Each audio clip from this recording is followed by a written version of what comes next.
আসসালামু আলাইকুম ভিউয়ার্স, সবাই কেমন আছেন?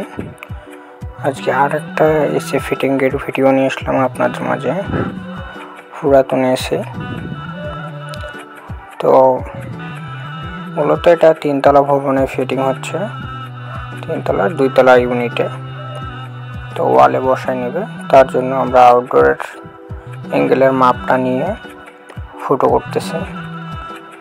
আর আমরা অ্যাঙ্গেলটা সবসময় একটু বাজারের ভালোটা দেওয়ার চেষ্টা করি, যাতে আউটডোর কখনো ঝুলে না পড়ে। তো আমরা আউটডোর নামাই দিলাম ছাদের উপর থেকে।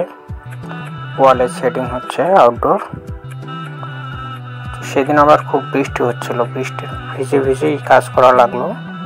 তো আমি চলে আসলাম রুমে, ইনডোরটা দেখতেছি আর আউটডোরটা পিছনে সেট হচ্ছে। কাস্টমারকে দেখানোর পর কাস্টমার খুশি, কাস্টমারের মন মতো করে দেওয়া হলো। আর ফুলবাড়ির মধ্যে কোথাও এসি ফিটিং হলে আমাদের সঙ্গে যোগাযোগ করতে পারেন।